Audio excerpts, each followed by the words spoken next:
আজকের এই মাহফিলে গঠনমূলক কিছু কথা আপনাদেরকে উপহার দিয়ে যাব ইনশাআল্লাহ। কি করলে জীবনে বরকত আসবে, কি করলে আপনার জীবনটা রবের তরফ থেকে বরকতময় হয়ে যাবে, কোরআন এবং হাদিস থেকে ঘাটাঘাটি করে বরকত লাভ করার জন্য, বরকত পাওয়ার জন্য আমি 15টি আমল বা 15টি কাজ খুঁজে বের করেছি। এই 15টি আমল যদি আমরা করতে পারি, আমাদের প্রত্যেকের জীবনে আল্লাহর তরফ থেকে বরকতের বৃষ্টি নাজিল হবে। সুবহানাল্লাহ। বরকত চান তো আপনারা? তাইলে বরকত পাওয়ার জন্য জীবনে আমরা 15টা কাজ করব। একটু জোরে আওয়াজ করে বলেন তো, কয়টা কাজ করব? আমি যেখানেই আলোচনায় যাই আপনারা জানেন যে কিছু শেখানোর উদ্দেশ্যে কথা বলি, তাই না? আপনারা যারা এখানে এসছেন, যাদের কাছে স্মার্টফোন আছে, আপনারা প্রয়োজনে নোট করে নিয়ে যাবেন, এগুলো কাজে লাগবে। ঘরে গিয়েও এগুলো নিয়ে আলোচনা করবেন যে হুজুর এসেছিল জীবনে বরকত পাওয়ার জন্য 15টি কাজ করতে বলে গিয়েছে। এই 15টি কাজ করলে আমাদের জীবনে বরকত দিবেন কে? চলেন শুরু করছি আমরা। নাম্বার 1, 1 নম্বর, জীবনে বরকত পাবে তারা তাকওয়া ভিত্তিক জীবন যাপন করবে যারা।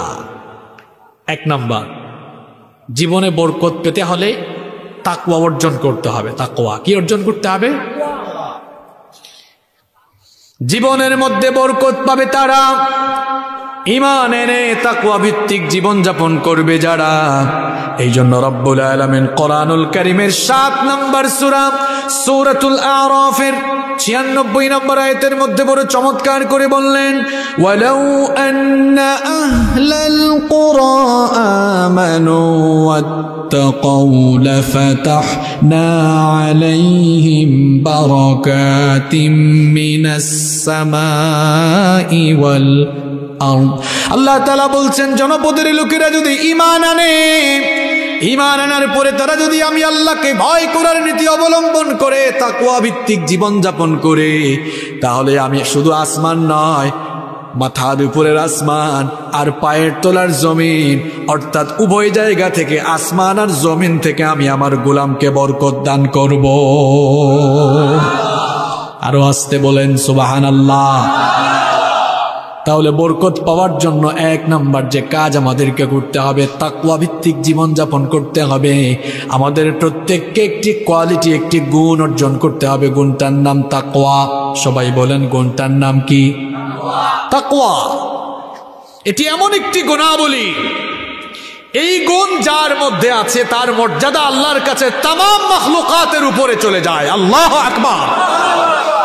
একটি মাত্র কোয়ালিটি এই তাকওয়া, যার মধ্যে নাই সে শয়তানের চেয়েও খারাপ হয়। শয়তানও হাসে, আহারে এতে আমার চেয়ে আরো বড় শয়তান হয়। কারণ যার মধ্যে এই তাকওয়া, এই গুণ নাই, দুনিয়ার এমন কোনো শয়তানি নাই যেই শয়তানি করতে তার মন তাকে দ্বিধা বা তাকে আটকাবে, এমন কোনো খারাপ কাজ আর নাই। তাকওয়া শব্দটা হচ্ছে তাকওয়া, এর অর্থ হচ্ছে আল্লাহর ভয়। আল্লাহকে যদি কেউ প্রপারলি ভয় করে, সে কখনো খারাপ কাজ করতে পারে। ছোট্ট একটা ঘটনা আমি আপনাদেরকে শোনাই। দেখেন, সোনানে বাইহাকের ভেতরে এসেছে, তাকওয়া থাকলে মানুষ কিভাবে আল্লাহর পথে থাকতে পারে। তাকওয়া ভিত্তিক জীবন যাপন করলে যার ভেতরে তাকওয়া আছে সেই লোকটা কেমন আল্লাহওয়ালা হয়ে যায়। ভালো করে শুনেন। আব্দুল্লাহ ইবনে ওমর রাদিয়াল্লাহু আনহু তিনি একবার তার সঙ্গী সাথীদেরকে নিয়ে সফরে বের হলেন। দুপুরের খাবারের সময় যখন হয়ে গেল, তিনি তার সাথীদেরকে বললেন, দুপুরের খাবার গ্রহণের জন্য দস্তরখানা বিছাও। তার সাথীরা দুপুরের খাবার গ্রহণের জন্য দস্তরখানা বিছালেন। তারা যখন খাবার গ্রহণ করতে যাবেন, ঠিক সেই সময়ে খেয়াল করলেন একজন রাখাল বালক তাদের পাশ দিয়ে অতিক্রম করছে। আব্দুল্লাহ ইবনে ওমর রাদিয়াল্লাহু আনহু ওই রাখাল বালককে ডেকে বললেন, ওগো রাখাল, দুপুরের খাবারের সময় হয়েছে, আমরা খাবার গ্রহণের জন্য দস্তরখানা বিছিয়েছি, তুমিও আমাদের সঙ্গে খাবার দাবারে শামিল হয়ে যাও। আমাদের কাছে ভালো ভালো মেনু আছে, ভালো আইটেমের খাবার আছে, তুমিও আজ আমাদের মেহমান হয়ে যাও। ওই যুবক তখন বলল, আপনি আমাকে ইনভাইট করেছেন, আমন্ত্রণ জানিয়েছেন, এই জন্য আপনার প্রতি শুকরিয়া, তবে আমি আপনাদের সঙ্গে খাবার খেতে পারবো না, তার কারণ আজ আমি রোজা রেখেছি। আব্দুল্লাহ ইবনে ওমর রাদিয়াল্লাহু আনহু তখন বললেন, যেহেতু এখন রমজান মাস নয়, নিশ্চয়ই তুমি নফল রোজা রেখেছ, মরুভূমির এই রুক্ষ আবহাওয়ায় তুমি ছাগল বা বকরি চড়াতে এসেছো, মেষ চড়াতে এসেছো, তুমি হয়তো সবসময় ভালো খাবার দাবার পাও না, আজ আমাদের সঙ্গে খাও, নফল রোজা ভাঙলেও কোনো অসুবিধা হয় না।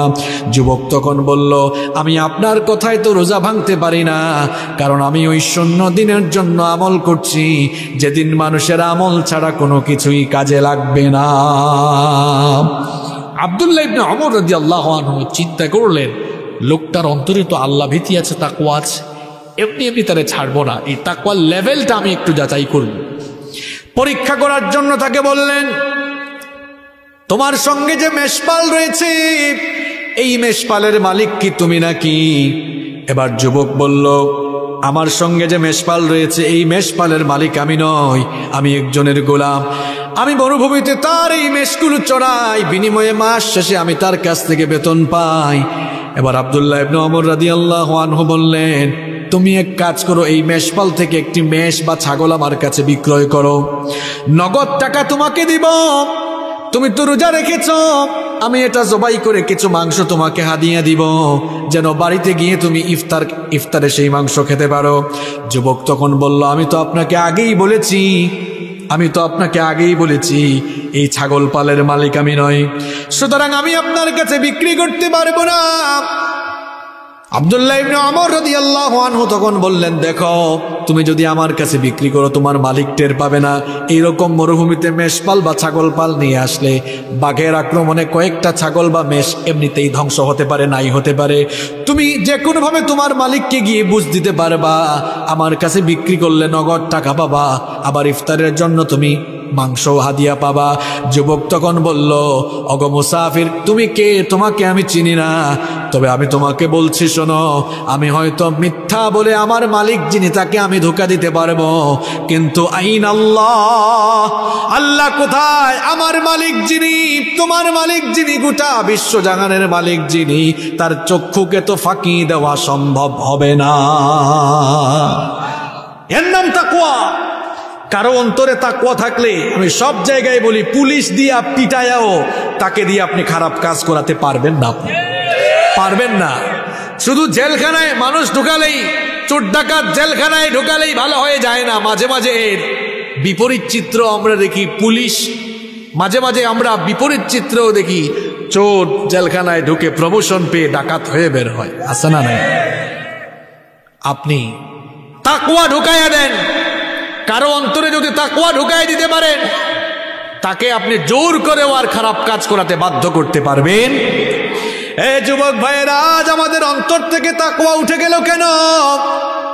রাতের বেলা যখন ঘুমাতে যাও, একা রুমে ঘুমাও, হাতের মধ্যে স্মার্টফোন আছে, তুমি মনে করেছো আমার আম্মু দেখে না, আব্বু দেখে না, ভাই বোন কেউ দেখে না। বলো তো, কেউ যদি নাও দেখে, একজন তো সব দেখেন, তিনি কে? তিনি দেখছেন। এই চিন্তা করে যদি কোনো যুবক রুমের ভেতরে দরজা বন্ধ করে যদি খারাপ কিছু মোবাইলে না দেখে, বুঝতে হবে যুবকের অন্তরে কি আছে। আরেকটু জোরে বলেন, তাকওয়া আছে। আর একা রুমে সুযোগ পেয়ে যদি কেউ কুকর্মে লিপ্ত হয়ে যায়, বুঝতে হবে তার অন্তরে কি নাই। আরো জোরে বলেন।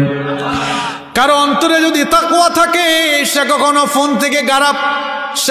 ফোন থেকে খারাপ গান শুনবে না। গান শুনতে ইচ্ছে হলে ইউটিউবে ঢুকে ইসলামী গজল শুনবে, ইসলামী গান শুনবে, ওয়াজ শুনবে, তাফসীর শুনবে, কারণ অন্তরে তার ভয় কার? আর একটু জোরে বলেন, অন্তরে ভয় কার? যাদের অন্তরে আল্লাহর ভয় থাকে তারা কখনো দিনের পথ ভুলে যায় না। যাদের হৃদয়ে আছে আল্লাহর ভয়, তারা কবু পথ ভুলে যায় না। আল্লাহর প্রেম ছাড়াই দুনিয়ায় কারো কাছে কোনো কিছু চাই না, কারো কাছে কোনো কিছু চাই না। বরকত পেতে হলে অন্তরে তাকওয়া ঢুকাই দিতে হবে। আল্লাহর কসম করে বলছি, কারো অন্তরে তাকওয়া থাকলে মিথ্যা বলবে না, মানুষের গীবত করবে না, চুগলখড়ি করবে না, মানুষের হক মেরে খাবে না, ঠিক কি না? আর অন্তরে তাকওয়া নাই, সব আকাম কুকাম তারে দেয়া সম্ভব। এই জন্য আল্লাহ বলেছেন, বান্দারে তুমি যদি আমার তরফ থেকে বরকত চাও, তাকওয়াবান হয়ে যাও। তাকওয়াবান যারা হয়ে যাবে, আল্লাহ তাদেরকে তার ওলি বন্ধু বানিয়ে ফেলবেন। জোরে কোন সুবহানাল্লাহ। রব্বুল আলামিন বলছেন যারা তাকওয়া অর্জন করে ফেলবে দুনিয়া আখিরাতে তাদের কোনো টেনশন নাই। দুনিয়ায় আমি তাদের জীবনটাকে বরকতময় করে দেব, আখিরাতে আমি তাদেরকে নাজাত দিয়ে জান্নাত দিয়ে দিব। কোরআনুল কারীমের 10 নম্বর সূরা সূরা ইউনূসের 62 নম্বর আয়াত থেকে আল্লাহ তাআলা বলছেন আলা ইন্না আউলিয়া আল্লাহি লা খাউফুন আলাইহিম ওয়ালা হুম ইয়াহজানুন। আল্লাহ তাআলা বলছেন আর জেনে রাখো আমার ওলি যারা, আমার বন্ধু যারা, তাদের জন্য কোনো পেরেশানি নাই, চিন্তা নাই। তাদের জন্য দুনিয়ায় কোনো চিন্তা নাই, আখিরাতেও তাদের কোনো পেরেশানি নাই। তাদের উপরে সন্তুষ্ট হয়ে তাদেরকে জান্নাত দিবেন কে? আল্লাহ তাআলা বললেন আমার ওলি যারা, আমার বন্ধু যারা, তাদের জন্য দুনিয়ায় টেনশন নাই, আখিরাতেও টেনশন নাই। এখন আমরা আল্লাহর কাছে জানতে চাইলাম, ওগো আল্লাহ তুমি যে বলেছো তোমার ওলি যারা হবে তাদের জন্য দুনিয়া আখিরাতে কোনো টেনশন নাই। প্রশ্ন হলো তোমার ওলি কারা? আমরা মনে করি যার বাড়িতে খানকা আছে, যার বাপ দাদা পূর্বপুরুষদের কেউ ওলি ছিল, ওলির ঘরে ওলি হয়েছে, অথবা খানকা টানকা আছে, মাজার আছে, আমরা মনে করি ওলি হওয়ার জন্য খানকা লাগে, ওলি হওয়ার জন্য এটা সেটা লাগে। আর আল্লাহ এই আয়াতের পরের আয়াতে বলছেন আমার ওলি কারা? শোনো, আমার ওলি হওয়ার জন্য গুণাবলী লাগবে 2টা। জোরে কোন কয়টা? আসার সময় দেখলাম ঘোড়া আমার কাছে মিছিল দিছে, গলা ফাটাই ফেলছে। তাহলে এখানে কোরআনের মাহফিলে কি একটু কথা বলা যাবে না? আল্লাহ বলছেন আমার ওলি হতে হলে তোমাদেরকে গুণ অর্জন করতে হবে 2টা। জুড়ে বলেন কয়টা? আরো জোরে। আল্লাহ তাআলা বলছেন 2টা গুণ কি? শোনো, আল্লাযীনা আমানু ওয়া কানু ইয়াত্তাকুন। সুবহানাল্লাহ। আল্লাহ বলছেন 1 নম্বর আল্লাযীনা আমানু, যারা ঈমানদার হবে। বলবেন হুজুর আমাদের সাথে কমন পড়ছে, আমরা তো ঈমানদার। আপনি ঈমান আনার পরেও তো নামাজ পড়েন না, তার মানে আপনার ঈমান ঠিক নেই। আপনি ঈমান এনে মিথ্যা বলেন, অন্যায় অপকর্ম করেন, এটা হচ্ছে মৌখিক দাবিদার। ঈমানের মৌখিক দাবিদার আসলে সে ঈমানদার হতে পারে? আল্লাহ বলছেন আমার ওলি হতে হলে একেবারে পাক্কা ঈমানদার হওয়া লাগবে। মুখ দিয়ে যে ঈমানের দাবি করেছ, বাস্তবিক জীবনে এই ঈমানের সঙ্গে জীবন পরিচালনার মিল থাকা লাগবে। আল্লাহ বলছেন ওলি হবে তারা 1 নম্বর ঈমান আনবে যারা, 2 নম্বর ওয়াকানু ইয়াত্তাকুন, 2 নম্বর ঈমান আনার পরে ওয়াকানু ইয়াত্তাকুন তাকওয়ার নীতি অবলম্বন করবে যারা। সুবহানাল্লাহ। তাহলে আল্লাহর ওলি হতে গেলে গুণ লাগে 2টা। 1 নম্বর ঈমান, 2 নম্বর তাকওয়া। 1 নম্বর ঈমান, 1 নম্বর 2 নম্বর। আল্লাহ বলছেন এই 2টা গুণ যারা অর্জন করে ফেলবে তাদের ব্যাপারে আল্লাহ সুসংবাদ দিচ্ছেন, লাহুমুল বুশরা ফিল হায়াতিদ দুনিয়া ওয়া ফিল আখিরাতি লা তাবদীলা লিকালিমাতিল্লাহ যালিকা হুয়াল ফাউজুল আযীম। আল্লাহ তাআলা বলছেন এই 2টা গুণ অর্জন করে আমার ওলি হবে যারা, দুনিয়া আখিরাতে সুসংবাদ পাবে তারা। এরপরে আল্লাহ বলছেন তাকওয়ার নীতি যারা অবলম্বন করবে জীবনে তো বরকত পাবেই পাবে। এর পাশাপাশি আমি তাদের জন্য আরেকটা কাজ করব। আল্লাহ অন্য আয়াতে বলেছেন ওয়া মাইয়াত্তাকিল্লাহা ইয়াজআল লাহু মাখরাজা ইলা আখিরিল আয়া। আল্লাহ তাআলা বলছেন যারা তাকওয়ার নীতি অবলম্বন করবে আমি তাকে সমস্ত বিপদ আপদ থেকে বাঁচিয়ে দিব। সুবহানাল্লাহ। তাহলে জীবনে যদি বরকত চান 1 নম্বর তাকওয়া ভিত্তিক জীবন যাপন করতে হবে। তাকওয়া মানে আল্লাহর ভয়। তাকওয়া মানে কার ভয়? যার মধ্যে আল্লাহর ভয় আছে সে কখনো মিথ্যা বলতে পারে, গীবত করতে পারে, চুগলখুরি করতে পারে, বউ পিটাইতে পারে, যৌতুক খাইতে পারে। যার ভেতরে আল্লাহর ভয় আছে সে কখনো মানুষের হক নষ্ট করতে পারে। তাহলে জীবনে আমরা সবাই বরকত চাই কি চাই না? 1 নম্বর জীবনে বরকত পাবে তারা তাকওয়া ভিত্তিক জীবন যাপন করবে যারা। মনে থাকবে 1 নম্বর কি বলেছি, কি অর্জন করতে হবে? তাকওয়া। জীবনে বরকত লাভের জন্য 2 নম্বর আমল হলো যে কোনো কথা, কাজ বা যে কোনো কিছুর শুরুতে বিসমিল্লাহ বলা। এখন আমরা অনেকেই মুসলমান হয়েছি কথার শুরুতে বিসমিল্লাহ বলে না। এমন রাজনীতি সে করে বক্তব্য শুরু করে বিসমিল্লাহ দিয়ে শুরু করে না, আছে না নাই? আবার আরেক পাগলা কই বিসমিল্লাহ উঠাই দিবে, বিসমিল্লাহ উঠাইতে গিয়ে আল্লাহ তার একেবারে জনগণের মন থেকে উঠাই ফেলেছে। পাগলার পাগলামি দেখছেন? আরে নৌকা যত পাগলা এই বাংলাদেশও পাগলামি করছে, ইসলামের বিরুদ্ধে যত পাগলায় পাগলামি করছে, আল্লাহ সব তিন তোরে বেজ্জত কইরা জমিনও ছাড়ছে।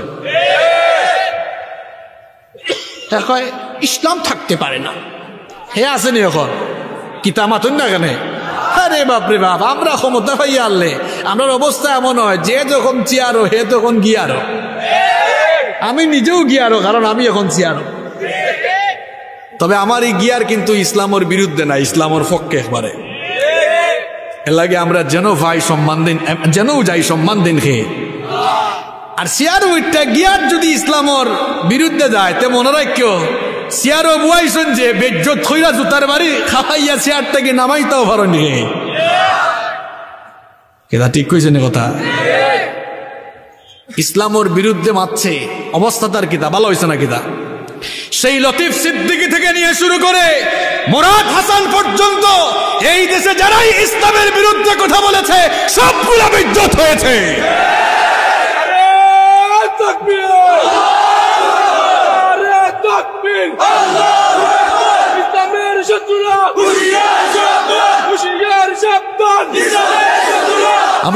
আমরা অনেক সময় ক্ষমতা পেয়ে সামনে পেছনে, আমরা অনেক সময় ক্ষমতা পেয়ে সামনে পেছনে পুলিশ নিয়ে ঘুরে, আরে বাপরে বাপ কি যে একটা পার্ট নেয়।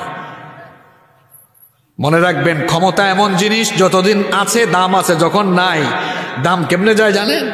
যতক্ষণ আছে পুলিশ দেখবেন হাত দিয়াও স্যালিউট দেয়, পাও দিয়া দেয়, আর যখন ক্ষমতা থাকবে না দেখবেন যে হাত পাও দিয়া স্যালিউট দিয়েছে বাইন্ধা ওই হাত পা দিয়ে পিটাবে আবার। ইসলামের বিরুদ্ধে কথা বলেছে যারাই ইসলামের বিরুদ্ধে কথা বলে এদেরকে তো কবর গ্রহণ করবেই না। দেখেন এই লোকটাকে পৃথিবীর 1 ইঞ্চি জমিনও এখন গ্রহণ করছে না। দেখছেন কারবার, যেখানেই যায় ফিরে আসে। জনগণের সামনে আসলে কি যে হবে, মানুষে তাদের কি করবে এটা আল্লাহ ভালো জানে, ঠিক কিনা বলেন? এই জমিন আপনাকে চিনতে হবে। এই বাংলাদেশে ইসলাম এসেছে ওলিয়া উলিয়ার মাধ্যমে। এই দেশে 90% মানুষ মুসলমান। এটা আলেম উলামার দেশ, এটা ইসলামের দেশ। এই দেশে ইসলামের বিরুদ্ধে গিয়ে কেউ টিকতে পারবে না।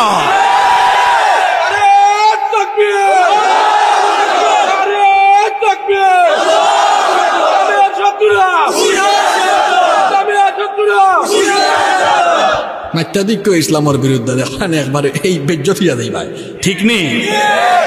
আর ইসলামের পক্ষে মাতলেও পক্ষে থাকলেও দাম দিন দিন বাড়ায় দিবা খে একই তারে ভাবাও জান না। পুলিশ লইয়া ঘুরছে এখন, হৌ পুলিশেও তুকার ফাইলে কিন্তু খবর আছে, ঠিক নেই। আমরা ইসলামের পক্ষে থাকবো না বিপক্ষে থাকবো? আল্লাহ আমাদেরকে কবুল করে নাও। জীবনে বরকত পাবে তারা 2 নম্বরে কথা কাজের শুরুতে সকল কাজে বিসমিল্লাহ বলবে যারা। আমরা অনেকে বক্তব্যের শুরুতে বিসমিল্লাহ বলতে পারি না। কে আপনার কণ্ঠকে চেপে ধরলো? কেন আপনার মুখ থেকে বিসমিল্লাহ বের হয় না? এজন্য আমার বাবারা, আমার ভাইয়েরা, বিসমিল্লাহর আমল করতে হবে। আপনি যখন কোনো খাবার খাবেন নবীজি বলেছেন বিসমিল্লাহ বলে খাবারটা শুরু করো। খাবার যদি অল্প হয় খাবারের ভেতরে বরকত দিয়ে দিবেন কে? আর যে ব্যক্তি খাবারের শুরুতে বিসমিল্লাহ বলে শয়তান ওই খাবারে কোনো ভাগ বসাতে পারে না। আবার আমরা অনেক সময় ঘরের ভেতরে ঢোকার সময় বিসমিল্লাহ বলে ঢুকি না।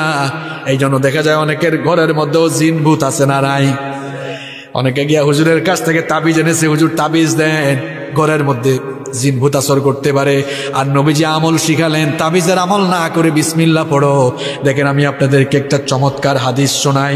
মুসলিম শরীফে এই হাদিসটি বর্ণিত হয়েছে। জাবির বিন আব্দুল্লাহ রাদিয়াল্লাহু আনহু এই হাদিসটি বর্ণনা করেছেন।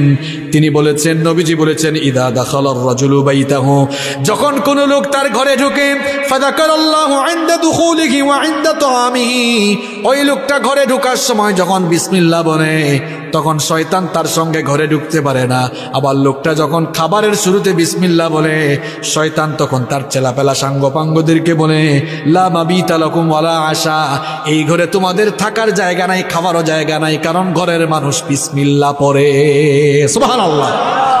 আর যেই লোক ঘরে ঢোকার সময় বিসমিল্লাহ বলে ঢুকে না, ওই লোকটার সঙ্গে ঘরের মধ্যে ঢুকে শয়তান।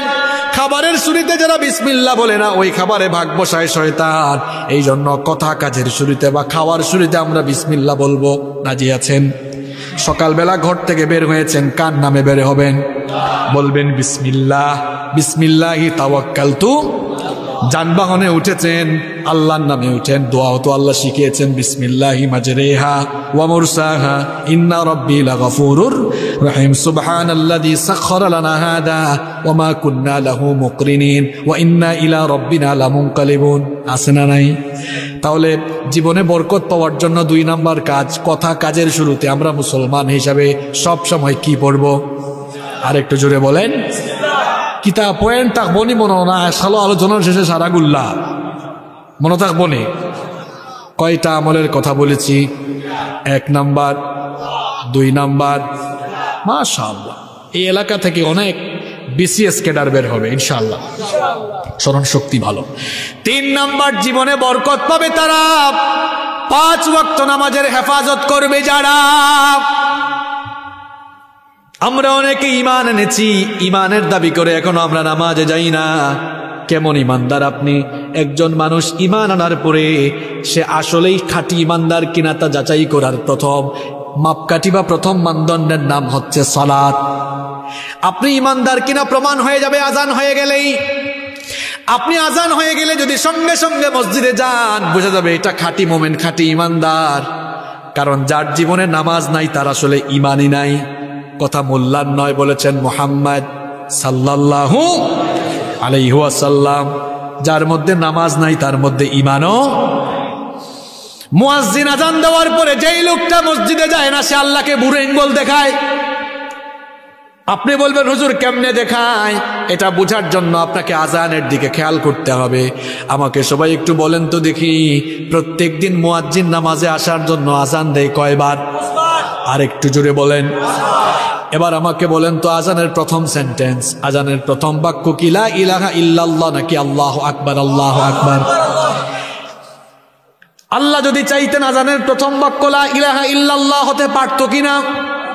আল্লাহ যদি চাইতেন আজানের প্রথম সেন্টেন্স লা ইলাহা ইল্লাল্লাহ হতে পারত, কিন্তু আল্লাহ আজানের প্রথম সেন্টেন্সটা দিলেন আল্লাহু আকবার। আল্লাহু আকবার। প্রশ্ন হলো, কি কারণে আজানের প্রথম সেন্টেন্স আল্লাহু আকবার? আল্লাহু আকবার এর সিগনিফিকেন্স কি, তাৎপর্য কি? এটা বুঝার জন্য আপনাকে অর্থের দিকে খেয়াল করতে হবে। এবার বলেন তো আমাকে, আল্লাহু আকবার অর্থ আল্লাহ সবচাইতে ছোট নাকি আল্লাহ সবচাইতে বড়?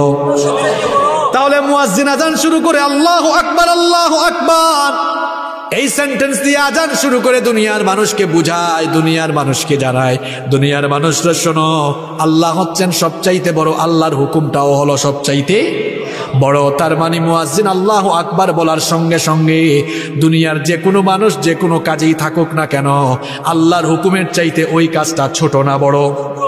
তাহলে আজান হওয়ার পরে আপনি যে ফজরের নামাজের সময় ঘুমিয়ে থাকেন, জোহরের নামাজে আড্ডা দেন, আসরের নামাজে খেলাধুলা করেন, মাগরিবের নামাজে তামাশা করেন, এশার নামাজে আড্ডা দেন, বলেন তো আজান দিয়ে মুয়াজ্জিন জানায় আল্লাহ সবচাইতে বড়, আর আপনি নামাজে না গিয়ে বুঝান না আমার ঘুম বড়, আড্ডা বড়, তামাশা বড়, খেলাধুলা বড়? এজন্য আমি বলি আজান শোনার পরে যারা মসজিদে যায় না, নামাজে যায় না, সে আল্লাহর সঙ্গে পাল্লা দিয়ে আল্লাহর সঙ্গে নাফরমানি করে। কারণ মুয়াজ্জিন তো বলল আল্লাহু আকবার, আল্লাহ সবচাইতে বড়, আর আপনি ফজরের নামাজে ঘুমাইলেন, বুঝাইলেন না আমার ঘুমটাই বড়। সব চাইতে বড় কথা হলো, দেখবেন আমার দেশে এরকম চিত্র আছে, আমার দেশে ফজরের নামাজের চাইতে জানাজার নামাজে মানুষ বেশি। কিও ফজরের নামাজটা কি নফল আর জানাজার নামাজটা কি ফরজে আইন?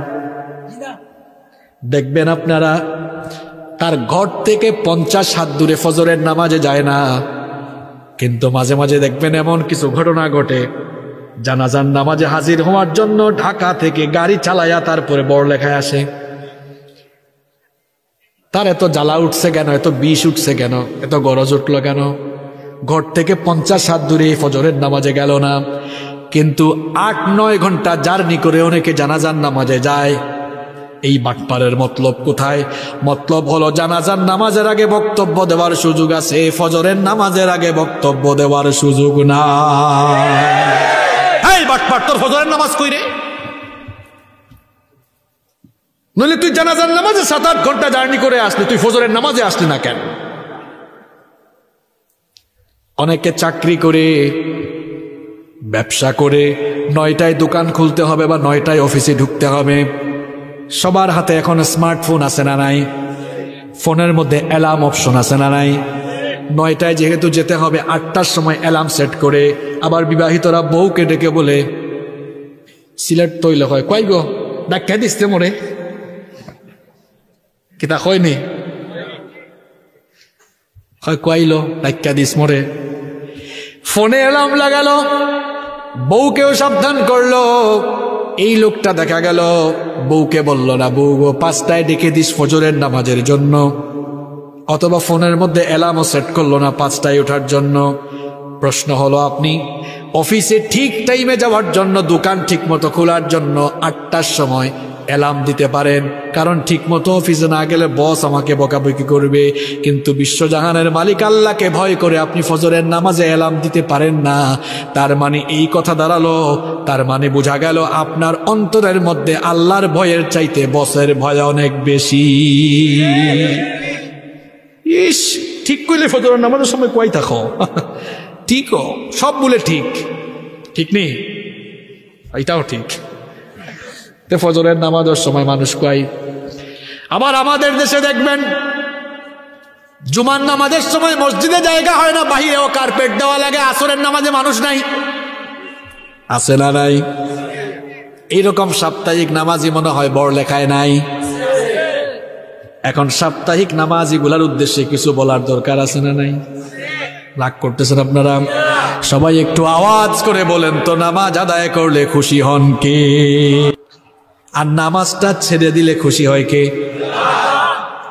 কথা ক্লিয়ার? নামাজ পড়লে আল্লাহ খুশি হন, নামাজ ছাড়লে শয়তান খুশি হয়। তাহলে এবার বলেন তো, একদিনে নামাজ আছে কয়বার? একদিনে যদি নামাজ হয় 5 বার, তাহলে 1 সপ্তাহ সমান 7 দিন, 5 7 কত হয়? 35। তাহলে যেই লোক শুধু জুমার দিনে মসজিদে যায়, বোঝা গেল 35 ওয়াক্তের মধ্যে আল্লাহর গোলামি করলো কয়বার? আর শয়তানের গোলামি। তার মানে বলেন তো, লোকটা পুরা সপ্তাহে শয়তানকে বেশি খুশি করে না আল্লাহকে বেশি খুশি করে? পুরা সপ্তাহে এই লোকটা শয়তানের গোলামি বেশি করে নাকি আল্লাহর গোলামি বেশি করে? তো শয়তানের একটা খাস গোলাম হয়ে গেছে, খাস গোলাম শয়তানের। কারণ গোটা সপ্তাহের হিসাব নিকাশ করলে দেখা যায় 34 বার শয়তানের গোলামি, 1 বার আল্লাহর গোলামি, ঠিক কি না?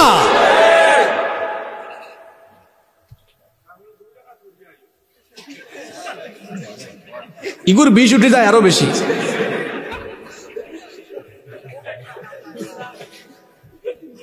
দেখবা কিছু মানুষ মাছ মারাত যায়, সিলেট হয় খলই লইয়া। আপনারা এলাকাত কিনা হয়? হ্যাঁ, খলই দুসুইন। আরে বাপরে বাপ, বহুত দিন পরে মনে হয়েছে শব্দ এটা, দুসুইন। আচ্ছা খলই হোক আর দুসুইন হোক, আচ্ছা কৌকা চাইন মাছ মারাত গেলে খলইত বা দুসুইন মাছ তুইলে মাছে কিতা করে? খেনে ফেলায়, ফানে যেই ভাল লাগে। মুনাফিকর স্বভাব হইল, হে মসজিদ আমাইয়া ও মাছর লাগান খালি ফালা, কত মিলে মসজিদ থেকে বানাইত। কিরা উঠি যায় তার, কিরা বুঝেননি আপনারা? যেমন খাও যায় মসজিদ, আর তার জান বাঁচেন না। আর শুক্রবার দিনও দেখা যায় ইমাম সাহেব তাল লাগে, ঠিক মতো কিছু কথা কইতে পারেন না, খালি কয় ইতার কথা কিতা আর কইতাম। হুজুর রাখলে এখন ঠিক মতো মসজিদে মারতেও পারেন না। কোনটা ঘটনা একটা মনে পড়ছে, কইতাম নি আমি। ইমাম সাহেব নয়া চাকরি হয়েছে মসজিদ, তাই হইলে আজ খুব ওয়াজ করবো সুদর বিরুদ্ধে, খুব প্রস্তুতি লইছেন। মেম্বরও বইয়া আরম্ভ করছেন সুদর বিরুদ্ধে ওয়াজ, সভাপতি মারছেন খাওয়ানি। মানে ইতান খাওয়ানিটা বুঝাই না হুজুর, ইটান কমন পড়ে গেছে আমার লগে। ইমাম সাহেব চাকরি বাঁচাই ইমান লাগে, চিন্তা করলাম বাপরে বাপ, মনে হয় কমন পড়ছে যে খাওয়ানি শুরু হয়েছে। হয় না, সুদর ওয়াজ আজ করতাম না, আজকে কুশর ওয়াজ। তুরা বাদে সেক্রেটারি সাহেবের খাওয়ানি। ইমাম সাহেব হায় হায়, এটাও কমন পড়ে গেছে। না, আজকে কুশরও ওয়াজ হইতো না, আজকে চাঁদাবাজির ওয়াজ। ঘটনাক্রমে এই মসজিদের কেশিয়ার এই এলাকার কুখ্যাত চাঁদাবাজ, হে খাওয়ানি মারছে বালা করে কয় ইমাম সাহেব ওখানে আজকে আর ওয়াজ হইতো না। ইলা আছে নি? মসজিদের মিম্বরে যিনি বসবেন কাউকে ভয় করে কথা বলা যাবে না, চাকরির ভয় করা যাবে না, কারো রক্তচক্ষুকে ভয় করা যাবে না। মসজিদের মিম্বরে বসলে হয় হক কথা বলতে হবে, নইলে মসজিদের মিম্বর ছেড়ে দিয়ে মাটি কেটে ভাত খাওয়া লাগবে। ওইটা আপনার জন্য মর্যাদার, যান মাটি কেটে ভাত খান, ওইটা মর্যাদার আপনার জন্য। মিম্বরে বসলে আপনাকে হক কথা বলতেই হবে। এখন আমরা আমাদের বাচ্চাদেরকে নামাজি কি আর বানাবো? আমরা নিজেরাই এখনো নামাজি হতে পারে নাই।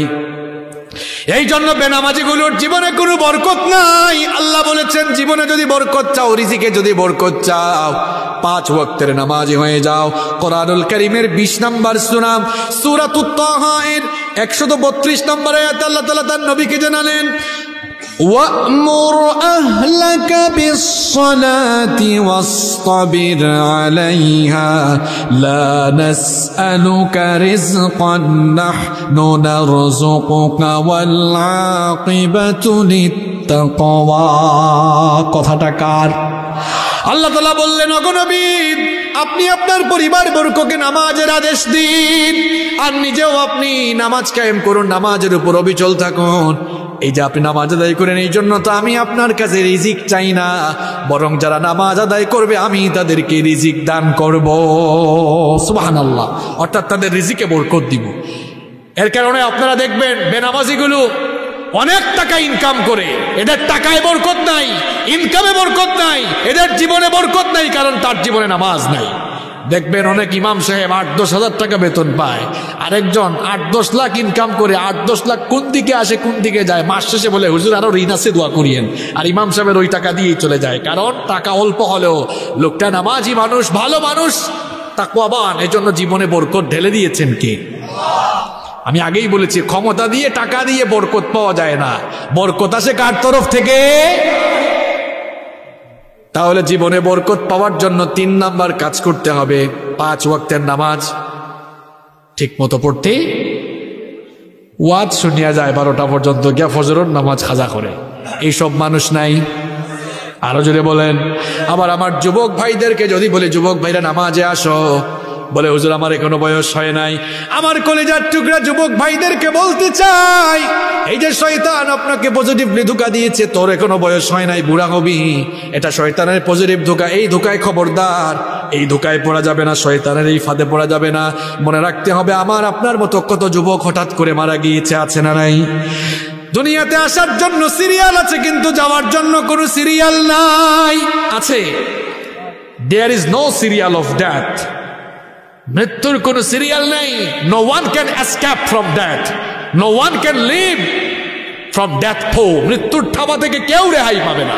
Every soul will take the test of death. প্রত্যেককেই এই মরণের স্বাদ আস্বাদন করতে হবে। এই মরণের কোনো সিরিয়াল নাই, আসার জন্য সিরিয়াল আছে, যাবার কোনো সিরিয়াল নাই। দেখেন আমার যুবক ভাইদেরকে বলি, দুনিয়াতে আপনার দাদা আগে এসছে, এরপরে আপনার বাবা, এরপরে আপনি। আসার বেলা সিরিয়াল আছে, যাওয়ার বেলা সিরিয়াল নাই। মাঝে মাঝে দেখবেন এমন করুণ চিত্রও দেখা যায়, নাতির লাশ দাদা কবরে নামায়, আছে না নাই? চোখের পলকে তুমি হতে পারো লাশ, চিরতরে বন্ধ হবে তোমার নিঃশ্বাস। চোখের পলকে তুমি হতে পারো লাশ, চিরতরে বন্ধ হবে তোমার নিঃশ্বাস। হবে এলান তোমারই নাম মসজিদের মাইকে, বাড়িওয়ালা নাই রে বাড়ি নাই রে দুনিয়াতে, বাড়িওয়ালা নাই রে বাড়ি নাই রে দুনিয়াতে, বাড়িওয়ালা নাই রে বাড়ি নাই রে দুনিয়াতে, বাড়িওয়ালা নাই রে বাড়ি নাই রে দুনিয়াতে। এই বাড়ি গাড়ি সব থাকবে, আপনি বাড়িওয়ালা গাড়িওয়ালা থাকবেন না। এই যে আপনি সামান্য বাড়ি গাড়ি জীবনের সুখ সম্ভোগের জন্য আপনি যে নামাজ ছেড়ে দিচ্ছেন, আপনি আপনার ছেলে মেয়েকে গাড়ি দিয়ে যাওয়ার জন্য, বাড়ি করে যাওয়ার জন্য নামাজে যান না ঠিক মতো, আপনার নেক্সট জেনারেশন আপনাকে মনে রাখবে না। একটা উদাহরণ দিই, আপনি আপনার দাদার নাম বলতে পারবেন, দাদার নাম ওখানে অনেকে বলতে পারবেন না। আরেকটু উপরে যদি যাই, যেমন আমি আমার দাদার বাবার নাম জানি না, আপনাদের কথা কি বলবো, আমি নিজে আমার দাদার বাবার নাম জানি না। হয়তো উনি 150 বছর আগে হয়তো চলে গিয়েছে, 160-70 বছর আগে। আপনাদের মধ্যে কেউ যদি দাদার বাবার নাম জেনেও থাকেন, আমি যদি বলি দাদার দাদার নাম কি, কেউ পারবে? আর তার মানে 200 বছর আগে আপনার পূর্বপুরুষ কারা ছিল আপনি জানেন না। এই কথাটা কেন বললাম? দেখেন, আমাদের পূর্ববর্তী প্রজন্মের কথা আমাদের মনেও নাই, তাদের কথা বলিও না, তাদের জন্য অনেক সময় দোয়াও করি না। আপনি নিজের ছেলের জন্য, মেয়ের জন্য, গাড়ি বাড়ি করার জন্য 5 ওয়াক্তের নামাজে যান না, এরাই দেখবেন আপনাকে খাটিয়ায় করে কবরে সয়ে আসবে। এরপরে 2-3 জেনারেশন পরে কেউ আপনার নামও দুনিয়ায় মনে রাখবেন। কার জন্য কি করছেন মিয়া আপনি? আপনি দুনিয়ার শ্রেষ্ঠ বোকা। কেউ মনে না রাখলেও আপনার আমল কিন্তু আপনাকে মনে রাখবে। আপনি কবরে যাবেন, কবরে আলো নাই, বাতি নাই, সাথী নাই, এই আমলগুলো আপনার সাথী হয়ে যাবে। সুবহানাল্লাহ। জীবনে যদি বরকত চান, আখেরাতে নাজাত চান, 5 ওয়াক্তের নামাজ ঠিক মতো আদায় করতে হবে। আমার যুবক ভাইরা পারবেন তো ইনশাল্লাহ? যুবক ভাইরা নামাজ ছাড়বে না ইনশাল্লাহ? ছাড়বনি না, ছাড়তাম না। হ্যাঁ, ভালো করে খাওয়া লাগবো। আজ থেকে আমরা আরো নামাজ ছাড়বো। কে কে হাত তুলেন? মাশাআল্লাহ, আল্লাহ রে হলি হাত তুলছেন। ওই অসুবিধা নাই, তাই ভুল করে হাত তুলছেন, অসুবিধা কিটা? শোনেন, আল্লাহ আর মানুষের মধ্যে তফাৎ দেখেন। মানুষ অপরাধী পাইলে শাস্তি দেয়, আর আল্লাহ অপরাধী খুঁজেন ক্ষমা করে দেওয়ার জন্য। পার্থক্য দেখেন। আর আল্লাহ বাহিরের টানেন, আল্লাহ ভেতরের টানেন। দেখবা মানুষ মারা গেলে লাশ সামনে তুইয়া হয়, এন কিলা আসলা, তাহলে এখন যে বালা আসলা মাঝখানে হে যে কিলা জুর আর সামার আসিল আমি না জানি। আল্লাহ কিন্তু বাহিরেরটা নিবেন না, নিবেন কোনটা? ভেতরেরটা। আমরা অনেক সময় খুব ভাবসাব নিয়ে চলাফেরা করি, মানুষ সালাম দেয়, পেছনে গিয়া যে সালা বলে গালি দেয়, এটা তো আপনি জানেন না। আল্লাহ কিন্তু ভেতরেরটা নেন, বাহিরেরটা নেন না। এই জন্য মানুষের মন থেকে ভালোবাসা পাওয়ার জন্য কথা বলতে হবে, কাজ করতে হবে, ঠিক কিনা? সবাই সবার দোয়ার দরকার আছে না নাই? তাহলে জীবনে বরকত পাবে তারা 5 ওয়াক্তের নামাজি হবে যারা। আল্লাহ আমাদের সবাইকে নামাজি বানিয়ে দেন। আজ থেকে আর কোনোদিন আমৃত্যু মরার আগ পর্যন্ত আমরা নামাজ ছাড়বো না। কে কে একটু হাত তুলে আল্লাহকে দেখান? মাশাআল্লাহ, লিল্লাহি তাকবীর। হাতগুলো নামান, আল্লাহ কবুল করেন। তাহলে কয়টা বলে ফেলছি? 3টা। 15টা শুনবেন তো ইনশাআল্লাহ? বাকিগুলো শর্ট আছে, লম্বা না। 4 নাম্বার, জীবনে বরকত পাবে যারা সাহিবুল কোরআন, কোরআনের সাথী হবে যারা। এই কোরআনটা নিজেই হলো বরকতময় কিতাব। আল্লাহ তাআলা কোরআনে বলেছেন, ওয়াহাদা কিতাবুন আনজালনাহু মুবারাকুন ফাত্তাবিউহু ওয়াত্তাকু লাআল্লাকুম তুরহামুন। আল্লাহ তাআলা বলছেন, ওগো আমার হাবিব, এটি হচ্ছে এক বরকতময় কিতাব যা আমি আপনার উপরে নাজিল করেছি, তারা যেন এর অনুসরণ করে। আবার অন্য আয়াতে আল্লাহ বলেছেন, কিতাবুন আনজালনাহু ইলাইকা মুবারাকুল লিয়াদাব্বারু আয়াতিহি ওয়া লিয়াতাযাক্কারা উলুল আলবাব। আল্লাহ তাআলা বলছেন, ওগো আমার হাবিব, আমি আপনার উপরে এই বরকতময় কিতাব নাজিল করেছি যেন আমার এই বরকতময় কিতাবের আয়াতগুলো নিয়ে তারা গবেষণা করে। তাহলে এই কিতাবটাকে বরকতময় বানিয়ে নাজিল করেছেন কি? এই কিতাবের বরকতটা কেমন আমি আপনাদেরকে শর্টলি বুঝাই। আমরা সবাই জানি বছরের মধ্যে মাস আছে 12টা। জোরে কোন কয়টা? এই 12টা মাসের মধ্যে সবচাইতে মর্যাদা সম্পন্ন মাস কোনটা? রমজান মাস। যদি প্রশ্ন করি এই রমজান মাস কিসের কারণে, কিসের বরকতে এত দামি? উত্তর হলো কোরআনের কারণে। কিসের কারণে? আবার দেখেন, বছরের মধ্যে রাত আছে 365টা। আমি যদি জিজ্ঞেস করি 365টা রাতের মধ্যে সবচাইতে বরকতময় রাত কোনটা? লাইলাতুল কিসের বরকতে? দেখেন কাঠ দিয়ে টেবিল বানানো হয়েছে, টেবিলে আমার পা লাগতেছে, আমি কি সালাম করতেছি নাকি? চুমুও খাচ্ছি না, সালামও করছি না। কিন্তু ছোট্ট কাঠের দুইটা টুকরা দিয়ে যখন রেহাল বানিয়ে সেই রেহালের উপরে কোরআন রাখা হয়, রেহালের সঙ্গে পা লাগলে বা হাত থেকে পড়লে মানুষ মুখের সামনে নিয়ে চুমু খায়, বুকের সঙ্গে জড়িয়ে ধরে। প্রশ্ন হলো, এত বড় টেবিল পায়ে লাগলে সালাম করে না, ভক্তি করে না, কিন্তু ছোট্ট রেহালের উপরে কোরআন রাখা হলে ওই রেহালের প্রতি মানুষের এত সম্মান কদর বাড়ে কিসের বরকতে? আলনা আলমারিতে কাপড় আছে, টান দিলে কাপড় যদি পায়ের তলায় পড়ে কেউ চুমু খায় না, ভক্তি করে না, সম্মান করে না। কিন্তু ছোট্ট কাপড়ের টুকরা দিয়ে গিলাফ জিলবাব বা বস্তনি বানানো হলে সেই বস্তনি হাত থেকে পড়লে মানুষ চুমু খায়, বুকের সঙ্গে জড়িয়ে ধরে। প্রশ্ন হলো কিসের বরকতে এই কাপড়ের দাম বাড়লো? তাহলে কোরআনের বরকতে যদি এগুলোর দাম এত বেশি বাড়ে, আমি আপনি যদি আল্লাহর কোরআনটা শিখি, কোরআনটা পড়ি, কোরআনটা মানে কোরআনটা বুঝি, আমাদের দামও বাড়িয়ে দিবেন কি? সবচেয়ে আশ্চর্যের ব্যাপার হলো, মানুষ তো তাফসীর মাহফিলে আসে, কোরআনের মাহফিলের আয়োজনও করে, কিন্তু কোরআনটা এখনো শিখে নাই। বাবারে, আপনি কোরআনটা এখনো শিখলেন না। আমার যুবক ভাইরা, কোরআনটা এখনো শিখলেন না। এই কোরআন তো আমাদের লাইফের জন্য আল্লাহ কম্পালসারি করে নাজিল করেছেন, কিন্তু আমরা এটাকে আমাদের লাইফের অপশনাল ম্যাটার বানিয়ে ফেলেছি। এর কারণ আমরা এই কোরআনের ভ্যালু বুঝি নাই, এর মর্যাদা বুঝি নাই। এই কোরআন, এটি কি দুনিয়ার কোনো নামি দামি ব্যক্তির অফিস থেকে আসা কিংবা আমেরিকার হোয়াইট হাউস থেকে আসা কোনো কিতাব? এই কিতাব যার অফিস থেকে এসেছে, যার দফতর থেকে এসেছে, তিনি কে? মর্যাদা বুঝেন নাই আপনি এই কিতাবে। আপনার ঘরে যে কিতাব আছে, এই কিতাবের মর্যাদা আপনি এখনো বুঝেন নাই। উদাহরণ দেওয়ার জন্য একটা কথা বলি। মনে করুক আপনার আর গাঁৱত এক চাচা, বুড়া মানুষ, তাই ইংরেজি বুঝেন না। এখন সুপ্রিম কোর্ট থাকে, সুপ্রিম কোর্ট চিনেন নি আপনারা? কয় পড়ছে, বন্দর বাজার না জিন্দা বাজার? হ্যাঁ, ঢাকা। সুপ্রিম কোর্টটা কি চিঠি এখানে আইছে, খামর ভিতরে হারাইল। এখন জেন চিঠি লই আইছেন, আইতে আইতে রাইত বাজছে 12টা। এই নিয়ে কইছেন, ও নবাস আসা, সুপ্রিম কোর্টটা কি কিতা এখন আইছে, দেখো তুমি ফুরিয়া বেটা। এখন কিতা কই থেকে আইছে? Supreme court. আরে বাপরে বাপ, ইখান হোনার বাদে জানো ফানি আছে নি? আর টেনশন বাড়ছে না কমছে? চিঠি দিয়া বিচারা গেছে কি মনে মনে ভাবছে বাংলাগুলো হইব না, বারোখানে দেখে সব ইংলিশ। চাচাই তো ইংরেজি পারেন না, লাগাবাড়ির এক বাতি যায় ইংরেজি পারেন। গিয়া ডাক দিছেন রাত 12টাত, কইবে অবাতি যা সুমন উঠো যান একটু, কিতা এখন আইছে, এখন তার দৌ ফরিয়া। এখন বাতি যায় চাচা খেলকে খেলে আইবা, এখন যাও কি ঘুমাই গেছে। না বেটা উঠ, সুপ্রিম কোর্ট থেকে আইসে, না জানি আইস রাইতো আইয়া হারাই দিনি, বলি দিইনি, আল্লাহ জানে। সকাল উঠো, কারণ হে উঠছে, উঠার বাদে দেখে চিঠি এখন পড়ছে। আচ্ছা যাই হোক, এই উদাহরণটা খেলে দিলাম। বাবারে, আপনার 40 বছর 50 বছর হয়ে গেছে, চিঠি এখন বুঝুন না ইংরেজি, ইকান বুঝার লাগে রাত 12টা 1টার সময় আর বেটারে গিয়া ঘুম তাকে তুলতে পারলাম। এখন চিঠি বুঝার লাগে যদি আপনি মানুষের বাড়ির যেতে পারেন, বয়স তো আর কম হইল না। ই কুরআন আইছে কার পক্ষ থাকি? ইকান দেখিয়ে বদরি ফোরটাও পারেন না, ঠেলাইয়া ঠেলাইয়া ফোররা সারা জীবন ধরে। বুঝতে আর কোন দিন ইকান যে ফোরটা পারলা না, এখনো ফোরটা পারেন না। ইকান ফরবার লাগি খার গেছে কদিন গিয়া আপনি কষ্ট করছেন, আপনার বিবেকের গেছে। এই প্রশ্ন রইল, আমাদের জীবনটা কোথায় যাচ্ছে? আল্লাহর কালাম আমরা এখনো শিখলাম না, এখনো কোরআনটা আমরা শিখলাম না।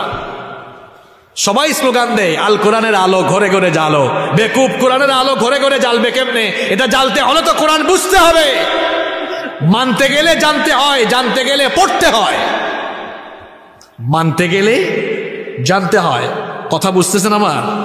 মানতে গেলে জানতে হয়, জানতে গেলে পড়তে হয়। আপনি তো কোরআন এখনো পড়তেই পারেন নাই, কোরআনের সঙ্গে সম্পর্ক বাড়াবেন কেমনে? জীবনে বরকত পেতে হলে কোরআনের সঙ্গে সম্পর্ক বাড়াতে হবে। বরকত বাড়াবেন কেমনে? কোরআন শিখবেন, পড়বেন, মানবেন, তখন জীবনে বরকত দিবেন কে? নাম্বার 5, জীবনে বরকত পাবে যারা, জীবনে বরকত পাবে তারা সালামের প্র্যাকটিস করবে যারা। এই যে আমরা দেখা হলে একজন আর একজনকে কি দেই, সালামের মধ্যে বরকত শব্দটা এমনিতেই আছে, যে কি সবাই একটু সালাম দেন তো।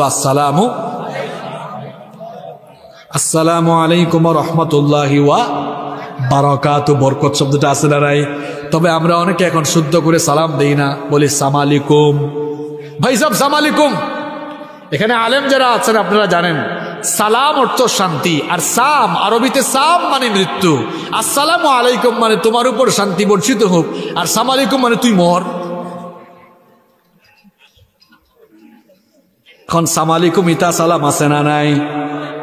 তো সামালিকুম মানে শান্তি নামর, তুই মরি যা। আবার বেটিনতে তো আরো স্টাইল করে সালাম দিবা, আসসালাম আলাইকুম। এটা আর সামালিকুম না, আসসালাম আলাইকুম। আসসালাম আলি আসেনি তা। সালামটা শুদ্ধ করে দিতে হবে, বলতে হবে আসসালামু আলাইকুম।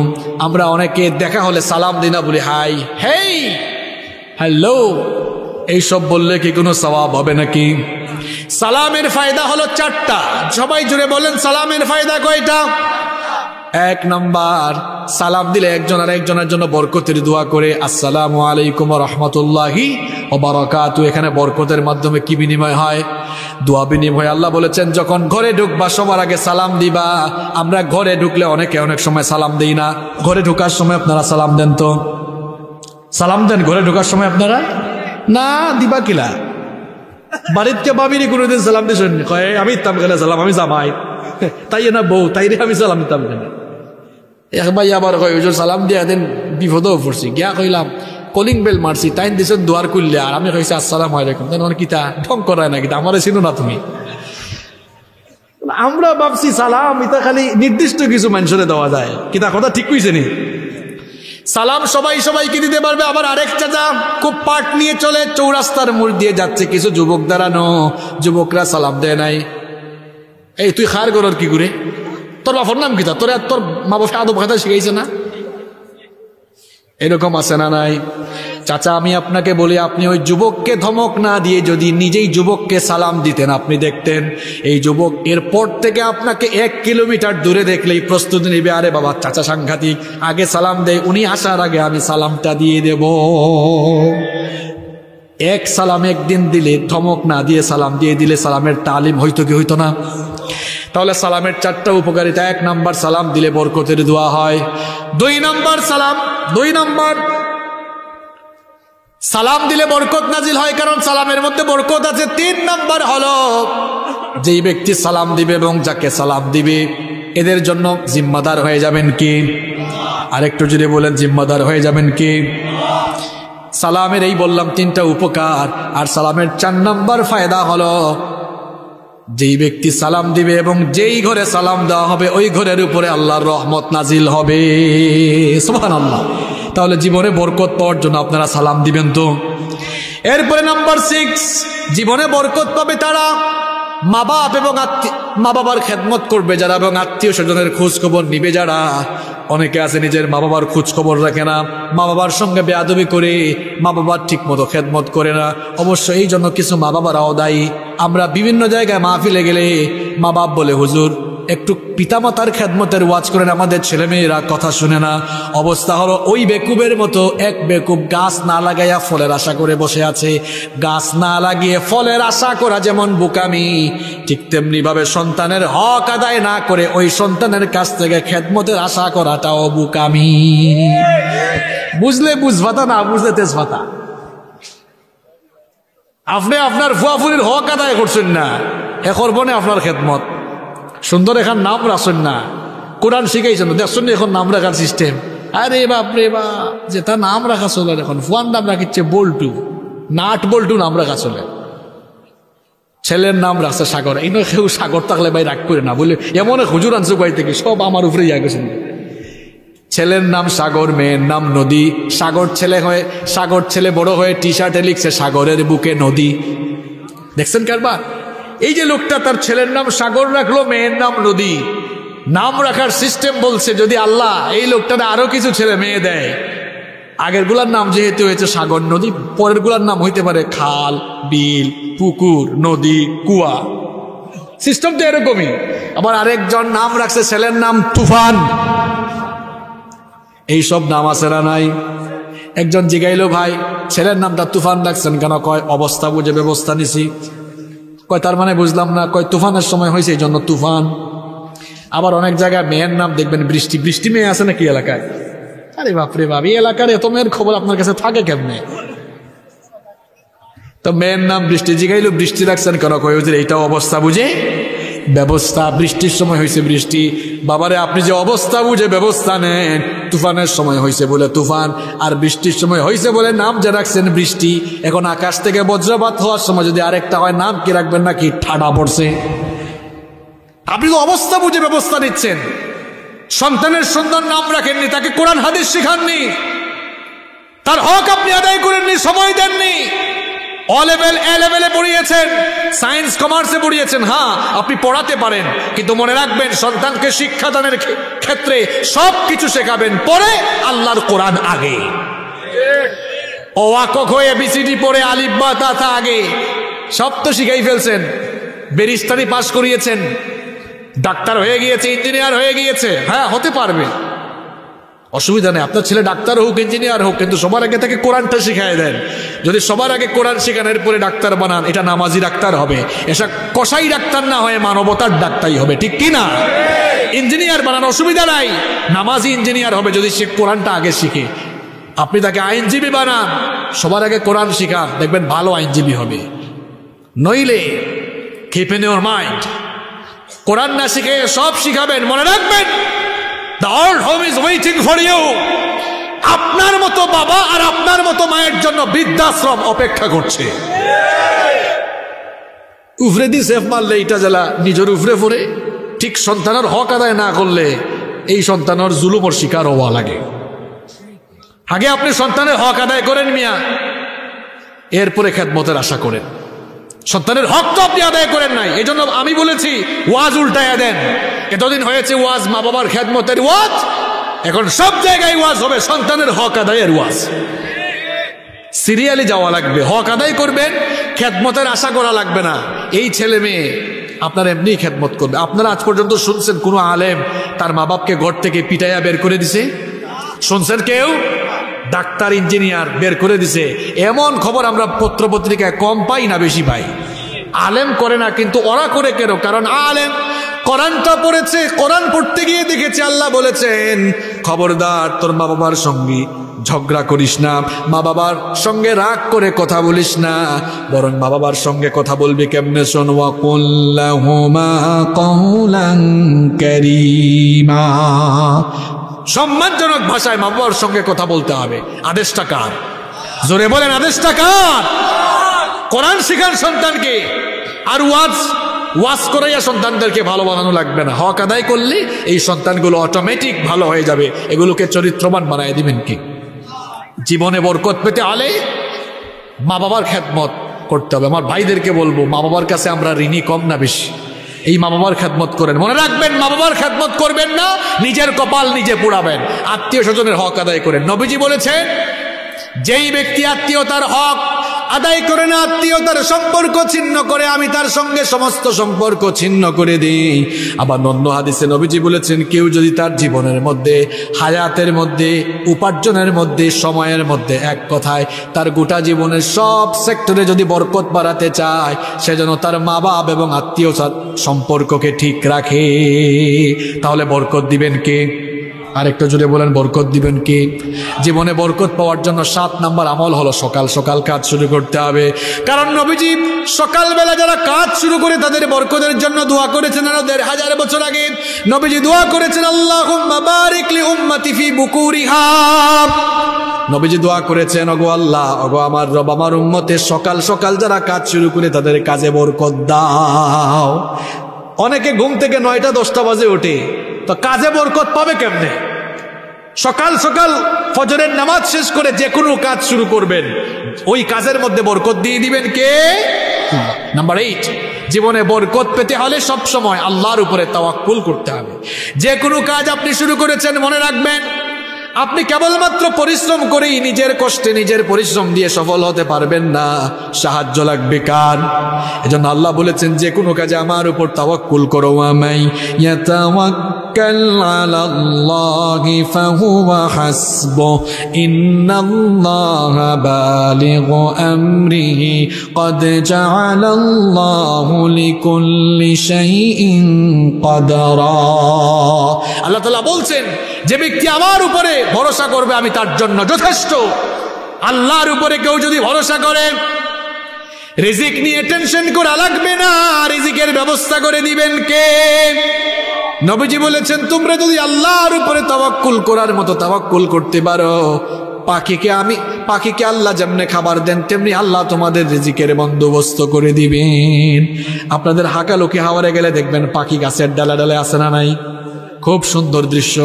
এই যে আপনারা দেখেন পাখিগুলো আকাশের মধ্যে উড়ে, সকালবেলা পাখি তার বাসা থেকে বের হয় একেবারে খালি পেটে ওই পাখিটা বাসা থেকে বের হয়, সারাদিন উঠতে উঠতে ঘুরতে ঘুরতে সন্ধ্যাবেলায় যখন তার বাসায় ফিরে আসে, তাকে পেট ভরাইয়া বাসায় ফিরাইয়া দেন কে?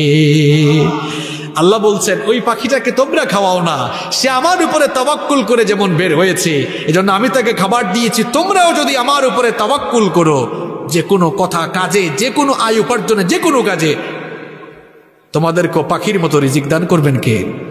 অবস্থা যেন আবার এমন না হয় যে আপনি সবকিছু বাদ দিয়া বসে থাকলেন যে তাওয়াক্কালতু আলাল্লাহ। না, আপনাকে পরিশ্রম করতে হবে। লাইসা লিল ইনসানি ইল্লা মা সাআ, বিনা চেষ্টায় মানুষের কিছু অর্জন হয় না। ওই যে এক বেকুব, একটা হাদিস আমার মনে পড়লো, নবীজি মসজিদে বসা, এক লোক মসজিদে ঢুকলো, ঢোকার সময় তার যে উট নিয়ে আসছিল, উট দড়ি দিয়া বাঁধলো না, ঢুকলো। নবীজি বললেন, কি ব্যাপার, তুমি তোমার এই উটটা বেঁধে আসলো না কেন? আল্লাহর উপর তাওয়াক্কুল করে আসছে। নবীজি বললেন, যাও আগে দড়ি দিয়ে বাঁধো, রশি দিয়ে বাঁধো, এরপরে আল্লাহর উপরে ভরসা করো। তাহলে কি বুঝলেন? কাজ করতে হবে, এরপরে ভরসা করলে ওই কাজে বরকত দিবেন কে? নাম্বার 9, জীবনে বরকত পাবে তারা সবসময় ইস্তেগফারের সাথে লেগে থাকবে যারা। আমরা সুযোগ পাইলেই দেখা যায় মানুষকে নিয়ে সমালোচনা করি, অথচ সুযোগ পাইলে উচিত ছিল ইস্তেগফার করা, আস্তাগফিরুল্লাহ আস্তাগফিরুল্লাহ জপা।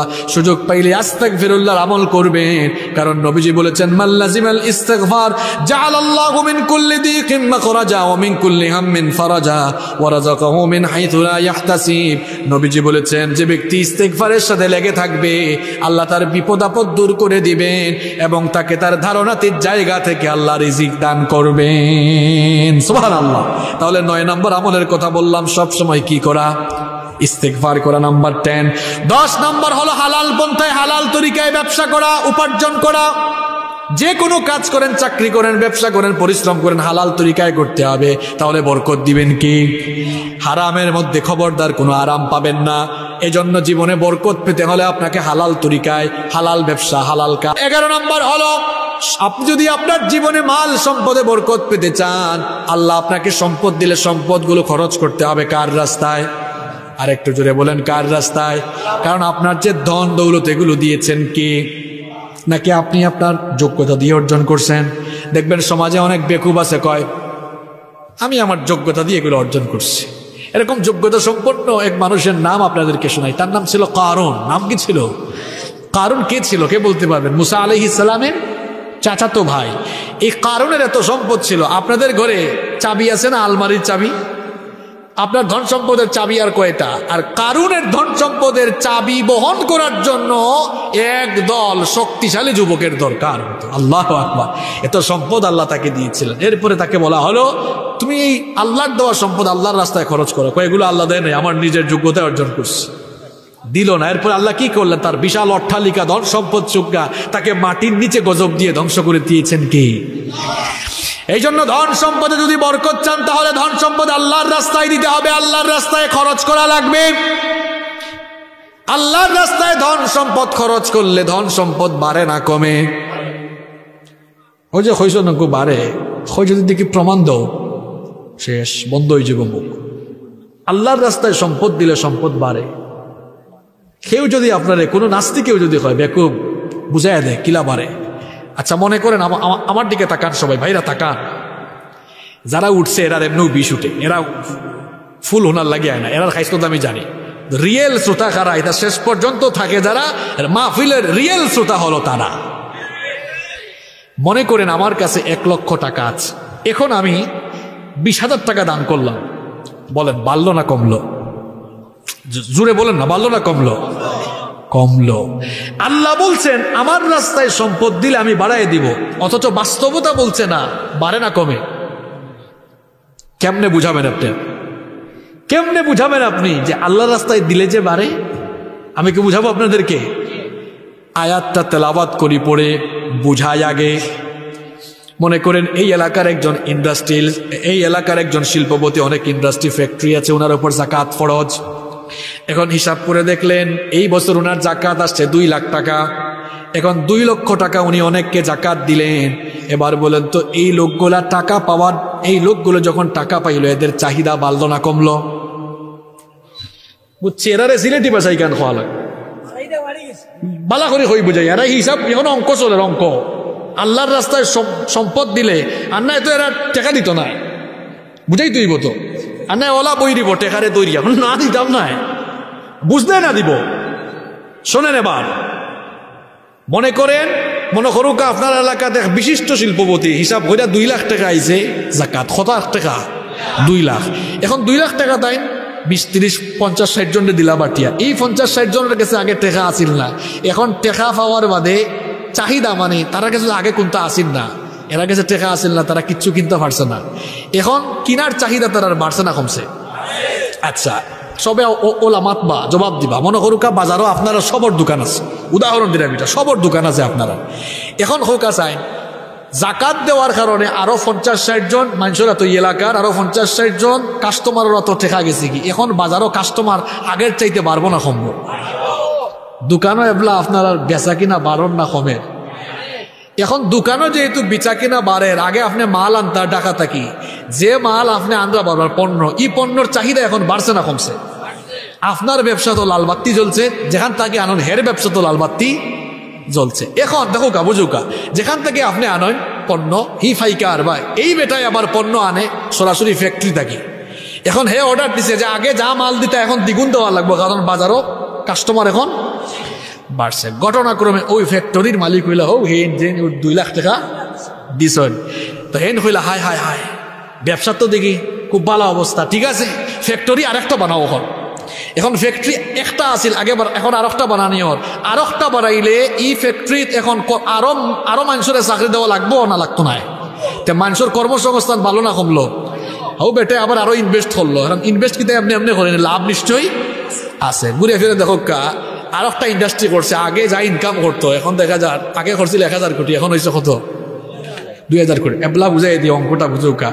ও বেটায় কথারে দিছিল জাকাত, ইগুনতে জাকাতর টেকা পাইয়া দোকানদারের ব্যবসাত লাভ দৌড়াইছে। এরা আবার যার কাছ থেকে আনে হিতার ব্যবসাত লাভ, এরা আবার যে ফ্যাক্টরি থেকে আনে হো বেটাই দিছে জাকাত, এরও ফ্যাক্টরি একটা থাকে 2টা।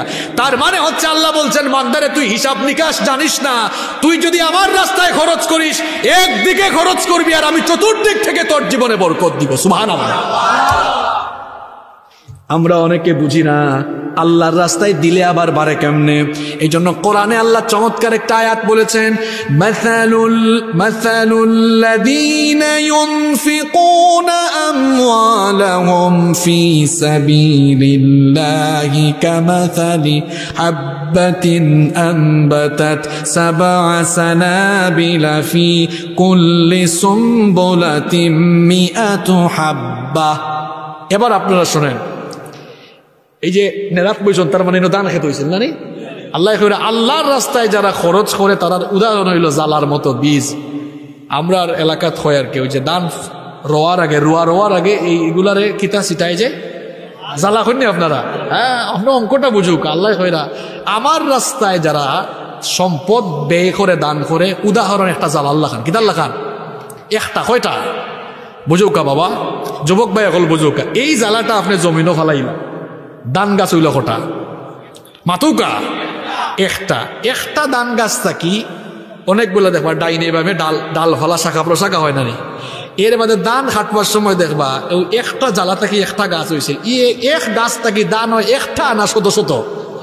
বুঝুক আল্লাহ কইরা আমার রাস্তায় যারা দান সৎকা করে, উদাহরণ একটা বীজের মতো, যেই বীজ উঠার পরে 7টা দানা হয় আর 7টা শস্য দানা থাকি 700 দানা হয়, ঠিক তেমনি ভাবে একটা বীজ থেকে যেমন 700 দানা উৎপন্ন হয়, আমার রাস্তায় যে সম্পদ দান করবে 700 গুণ আমি তাকে বাড়িয়ে দিব। সুবহানাল্লাহ। তাইলে আল্লাহর রাস্তায় সম্পদ ব্যয় করলে বাড়ে না কমে? সম্পদ বাড়াতে চান কে কে? প্রশ্ন করা লাগবে না, আমি জানি ই খামো সব ডাট। এই কাজে যেহেতু সবাই আমরা আগ্রহী, আজকের মাহফিলটা হয়েছে মসজিদের উদ্যোগে, খাম আগে করি লাগবে না, আরো 5টা পয়েন্ট বাকি আছে, 5 মিনিটে হইলাম বাদে। এখন সবাই একটু পকেটের মধ্যে হাত ঢুকান। মসজিদের মেরামতের কাজ চলতেছে, এতক্ষণ হুজুর ওয়াজ করছে, আল্লাহর রাস্তায় দিতে সবাই বসেন। আমার পয়েন্ট কিন্তু বাকি আছে আরো কয়টা? 5টা। 5 মিনিটে শেষ হবে, এরপরে আমরা মোনাজাত ইনশাআল্লাহ। তাহলে আমি বলছিলাম জীবনে বরকত পাওয়ার জন্য 10টা না 11টা বলে ফেলছি। বরকত পাওয়ার জন্য কাজ করতে হবে 15টা, 11টা বলেছি। নাম্বার 12, 12 নাম্বার হচ্ছে সময়ের প্রতি সচেতন হতে হবে। সময় সচেতনতা, ওনারা ওনাদের কাজ করুক, বাকিরা শোনেন। আমরা এখন সময়ের প্রতি গুরুত্ব দিই না বলে বরকত পাই না। দেখবেন যেই লিফলেটে, অনুষ্ঠানের কোনো লিফলেটে লেখা থাকে অনুষ্ঠান শুরু হবে 3টায়, পাবলিক বুঝছি এটা 5টায়। তার মানে আমরা সময়ের প্রতি সচেতন নই। আমাদের অবস্থা হলো এমন, 11টার গাড়ি কয়টায় যায় আমরা কেউ জানি না। ঘটনাক্রমে এক প্যাসেঞ্জার ঠিক 11টায় একদিন স্টেশনে হাজির হয়েছে, বসে আছে, যা হওয়ার হবে, যখন ছাড়ুক। দেখা গেল ঠিক 11টায় হুইসেল বাজছে, খুশি হয়ে লোকটা উঠছে, হায় হায় বাংলাদেশে এটা সম্ভব, টাইম মতোই তো দেখি চলে আসছে। উঠে যখন ব্যাগ টানতেছে আরেকজন হাত ধরছে, কয় ভাই বস, এটা গতকাল রাত 11টার ট্রেন, আজ রাত 11টায় আসছে। সময়ের প্রতি আমরা সচেতন হইনি বলে আমরা কাজে বরকত পাচ্ছি না। সময়ের প্রতি সচেতন হলে আপনার কাজের মধ্যে, জীবনের মধ্যে, রিজিকের মধ্যে, ঘরের মধ্যে, বাইরের মধ্যে বরকত দিয়ে দিবেন কি? নাম্বার 13 নাম্বার হচ্ছে জীবনে বরকত পেতে হলে বেশি বেশি শুকরিয়া করবেন। কার? আল্লাহর নিয়ামত পাওয়ার পরেও যারা শুকরিয়া আদায় করে না, এদের কোনো কিছুতে বরকত থাকে না। আর আল্লাহর নিয়ামত পেয়ে যারা শুকরিয়া করে, এদের জন্য নিয়ামত আরো বাড়িয়ে দিবেন কে? আল্লাহ তাআলা বলছেন, লা ইন শাকারতুম লা আযীদান্নাকুম ওয়া লা ইন কাফারতুম ইন্না আযাবী লাশাদীদ। আল্লাহ তাআলা বললেন, বান্দারে তুমি যদি আমার শুকরিয়া করো, তোমাকে যে নিয়ামত দিয়েছি, এই নিয়ামত আমি আল্লাহ আরো বাড়িয়ে দেব। সুবহানাল্লাহ। যা পেয়েছেন শুকরিয়া করবেন, বাড়িয়ে দিবেন কে? নাম্বার 14 নাম্বার হচ্ছে জীবনে বরকত পাওয়ার জন্য বরকতময় স্থান, বরকতময় সময়ের খুঁজে থাকতে হবে। দুনিয়ার সবচাইতে বরকতময় জায়গার নাম মসজিদ। সবাই জুড়ে বলেন, দুনিয়ার সবচাইতে বরকতময় জায়গার নাম কি? আজান হলে মসজিদে যাবেন, বরকতময় সময়গুলো কাজে লাগাবেন। যেমন জুমার দিন, রমজান মাস, লাইলাতুল কদর, জিলহজের প্রথম 10 দিন, মুহাররমের সিয়াম, আশুরার সিয়াম, এইরকম বরকতময় সময়গুলোকে কাজে লাগালে আপনার জীবনের মধ্যে বরকত দিবেন কে? নাম্বার 15 নম্বর হচ্ছে জীবনে বরকত পেতে হলে বরকতের দোয়া করতে হবে।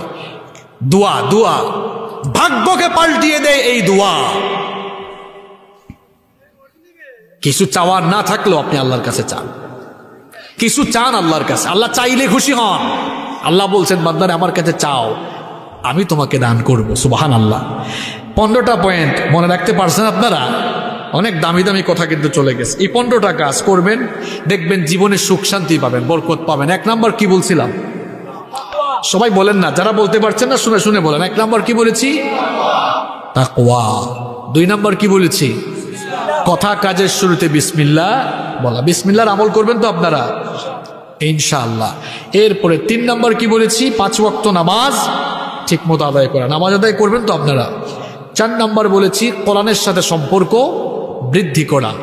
5 নাম্বার বলেছি সালামের প্র্যাকটিস করা। 5 নাম্বার কি বলেছি? সালামের প্র্যাকটিস করা। 6 নাম্বার বলেছি মা বাবা এবং আত্মীয় স্বজনের খোঁজখবর রাখা। আরে বাপরে বাপ, মা বাপ পড়াশোনা করাইলো, সিলেট টাউনে মৌলভীবাজারে গিয়ে বাড়ি করছে, মা বাবার আর খোঁজখবর রাখে না। এরকম নাই, আছে? মা বাবার খোঁজখবর রাখবেন, আত্মীয় স্বজনের খোঁজখবর নেবেন। নাম্বার 7 নাম্বার হচ্ছে সকাল সকাল কাজ শুরু করা। মাশাআল্লাহ, অনেকের মনে আছে। 8 নাম্বার কি বলছি? আল্লাহর উপরে তাওয়াক্কুল করা। 9 নাম্বার বলেছি সব সময় কি জপা? ইস্তেগফার জপবেন সব সময়। এরপরে নাম্বার, এই যে ঘুমাতে যাবেন সাইয়্যিদুল ইস্তেগফার করবেন। জানেন নি সাইয়্যিদুল ইস্তেগফার কিতা? এটা ফুরিয়া ঘুমাইবা, সকালের আগেই যদি মারা যায় আল্লাহ বিনা হিসাবে জান্নাত দিবা। সুবহানাল্লাহ। ঘুম থেকে উঠে আবার সাইয়্যিদুল ইস্তেগফার, সন্ধ্যা হওয়ার আগে মারা গেলে আল্লাহ জান্নাত দিবা। সুবহানাল্লাহ। এরপরে 10 নম্বর আমল হালাল তরিকায় উপার্জন, ব্যবসা নয় খালি, হালাল তরিকায় উপার্জন করা। 11 নম্বর সাদকা করা, দান করা। করবেন তো ইনশাআল্লাহ? আমার মা বোনরা অনেক সময় একটা প্রশ্ন করেন যে হুজুর আমরা তো সব সময় বাইরে থাকি না, আমরা কেমনে সাদাকা করব। মা বোনদের উদ্দেশ্যে একটা টিপস দিয়ে যাই, সবাই ঘরের মধ্যে একটা বাক্স বানাবেন, বক্স বানাবেন। আপনি কি করবেন, অল্প অল্প টাকা বক্সের মধ্যে রেখে দিবেন, জমায় রাখেন। অনেকে লন্ডন থাকেন, আমাদের কাছে প্রশ্ন করেন অনেকে যে হুজুর আমরা তো লন্ডন থাকি, অনেক সময় দান করার মানুষও পাই না, ওখানে দান খাবে এমন মানুষ, আমরা কি করব। আমি বলবো আপনাদেরকে, আপনারা একটা বক্স তৈরি করেন, বক্সের মধ্যে টাকা জমান, এরপরে হঠাৎ সুযোগ পাইছেন এটা আপনারা দিয়ে দিবেন ইনশাআল্লাহ। নাম্বার 12, 12 নম্বর বলেছি সময়ের মূল্যায়ন করা, সময় মতো সব কাজ করা। 13 নম্বর বলেছি বেশি বেশি শুকরিয়া জানানো কার। এরপরে 14 নম্বর বলেছি বরকতময় জায়গা এবং বরকতময় সময়ে বরকত তালাশ করা। আর 15 এবং সর্বশেষ বলেছি বরকতের জন্য কার কাছে দোয়া করা। এই 15টা আমল, শুধু ওয়াজ শুনলে হবে না, যা কথা বলি আমরা এগুলো আমল করার দরকার আছে না নাই? এই 15টি আমল করার তৌফিক আল্লাহ তাআলা আমাদের সবাইকে দান করুন।